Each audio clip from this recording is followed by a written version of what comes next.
And an Assyrian patrol met her and took her into custody, and asked her, "To what people do you belong, and where are you going?" She replied, "I am a daughter of the Hebrews, but I am fleeing from them, for they are about to be handed over to you to be devoured.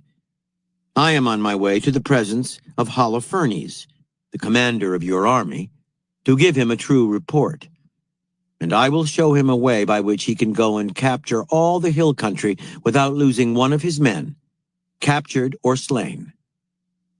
When the man heard her words and observed her face, she was in their eyes marvelously beautiful. They said to her, "Go at once to his tent, and when you stand before him, do not be afraid in your heart, but tell him just what you have said, and he will treat you well." Her words pleased Holofernes and all his servants, and they marveled at her wisdom, and said, "There is no such a woman from one end of the earth to the other, either for beauty of face or wisdom of speech." On the fourth day, Holofernes held a banquet for his slaves only, and did not invite any of his officers. And he said to Bagoas, the eunuch who had charge of all his personal affairs, "Go now and persuade the Hebrew woman who was in your care to join us, and eat and drink with us." So Bagoas went out from the presence of Holofernes and approached her. And Judith said, "Who am I to refuse my lord? Surely whatever pleases him I will do at once, and it will be a joy to me until the day of my death." So she got up and arrayed herself in all her woman's finery. Then Judith came in and lay down, and Holofernes' heart was ravished with her, and he was moved with great desire to possess her, for he had been waiting for an opportunity to deceive her ever since the day he first saw her. So Holofernes said to her, "Drink now and be merry with us." Judith said, "I will drink now, my lord, because my life means more to me today than in all the days since I was born." And Holofernes was greatly pleased with her, and drank a great quantity of wine, much more than he had ever drunk in any one day since he was born. When evening came, his slaves quickly withdrew, and Bagoas closed the tent from outside, and shut out the attendants from his master's presence, and they went to bed. So Judith was left alone in the tent, with Holofernes stretched out on his bed, for he was overcome with wine. Judith went to the post at the end of the bed, above Holofernes' head, and took down his sword that hung there. She came close to his bed and took a hold of the hair on his head, and she struck his neck twice with all her might, and severed his head from his body. Then she tumbled his body off the bed, and pulled the canopy from the posts. After a moment she went out, and gave Holofernes' head to her maid, who placed it in her food bag. So Bagoas went into the bedchamber, and found him thrown down on the platform dead, with his head cut off and missing. And he cried out with a loud voice, and wept and groaned. Then he went to the tent where Judith had stayed, and when he did not find her, he rushed out to the people and shouted, "The slaves have tricked us. One Hebrew woman has brought disgrace upon the house of Nebuchadnezzar. For look, here is Holofernes lying on the ground, and his head is not on him." When the leaders of the Assyrian army heard this, they rent their tunics and were greatly dismayed, and their loud cries and shouts arose in the midst of the camp. When the men in the tents heard it, they were amazed at what had happened. Fear and trembling came over them, so that they did not wait for one another, but with one impulse all rushed out and fled by every path across the plain and through the country. Then the men of Israel, every one that was a soldier, rushed out upon them.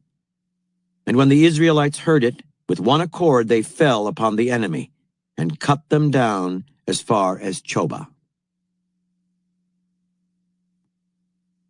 Chapter 17. Defeat them in detail. The divide and conquer strategy. When you look at your enemies, do not be intimidated by their appearance.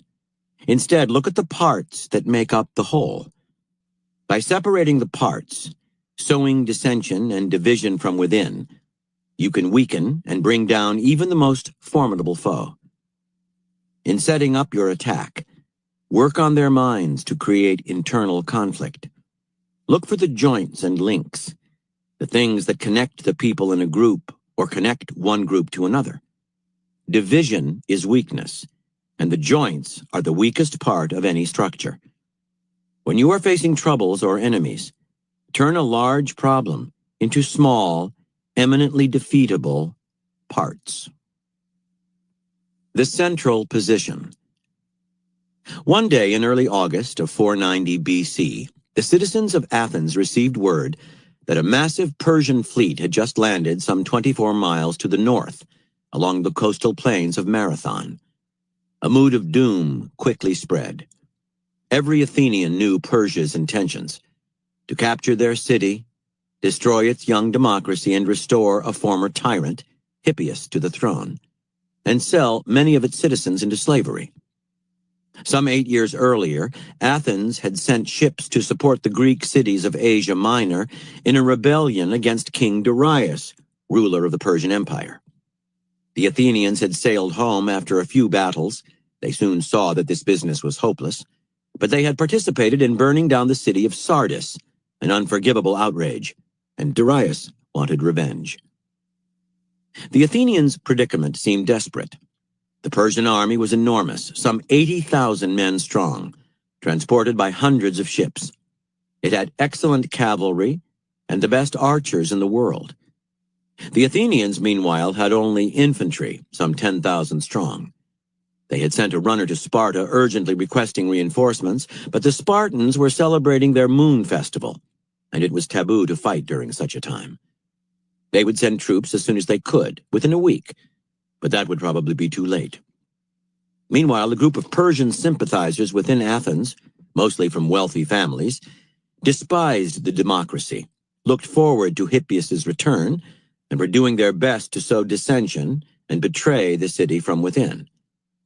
Not only would the Athenians have to fight the Persians alone, but they were divided into factions among themselves. The leaders of democratic Athens gathered to discuss the alternatives, all of which seemed bad. The majority argued for concentrating the Athenian forces outside the city in a defensive cordon. There they could wait to fight the Persians on terrain they knew well. The Persian army, however, was large enough to surround the city by both land and sea, choking it off with a blockade. So one leader, Miltiades, made a very different proposal: to march the entire Athenian army immediately toward Marathon, to a place where the road to Athens passed through a narrow pass along the coast. That would leave Athens itself unprotected. In trying to block the Persian advance on land, it would open itself to an attack by sea. But Miltiades argued that occupying the pass was the only way to avoid being surrounded. He had fought the Persians in Asia Minor and was the Athenians' most experienced soldier. The leaders voted for his plan. And so, a few days later, the 10,000 Athenian infantrymen began the march north, slaves carrying their heavy body armor, mules and donkeys transporting their food. When they reached the pass, looking down on the plains of Marathon, their hearts sank. As far as the eye could see, the long strip of land was filled with tents, horses, and soldiers from all over the Persian Empire. Ships cluttered the coast. For several days, neither side moved. The Athenians had no choice but to hold their position. Without cavalry and hopelessly outnumbered, how could they do battle at Marathon? If enough time went by, perhaps the Spartans would arrive as reinforcements. But what were the Persians waiting for? Before dawn on August 12th, some Greek scouts, ostensibly working for the Persians, slipped across to the Athenian side and reported startling news. Under cover of darkness, the Persians had just sailed for the Bay of Phaleron outside Athens, taking most of their cavalry with them and leaving a holding force of some 15,000 soldiers in the plains of Marathon. They would take Athens from the sea, then march north, squeezing the Athenian army at Marathon between two larger forces. Of the Athenian army's 11 commanders, Miltiades alone seemed calm, even relieved. This was their opportunity. As the sun was getting ready to rise, he argued for an immediate attack on the Persians at Marathon. Some of the other commanders resisted this idea. The enemy still had more men, some cavalry, and plenty of archers. Better to wait for the Spartans, who would surely arrive soon. But Miltiades countered that the Persians had divided their forces. He had fought them before and knew that the Greek infantryman was superior in discipline and spirit. The Persians at Marathon now only slightly outnumbered the Greeks. They could fight them and win. Meanwhile, even with a good wind, it would take the Persian ships 10 to 12 hours to round the coast and arrive at the Bay of Phaleron. Then they would need more time to disembark the troops and horses. If the Athenians defeated the Persians at Marathon quickly, they would have just enough time to run back to Athens and defend the city the same day. If instead they opted to wait, the Spartans might never arrive. The Persians would surround them, and more ominously, the Persian sympathizers within Athens would probably betray the city from within and open its walls to the barbarians. It was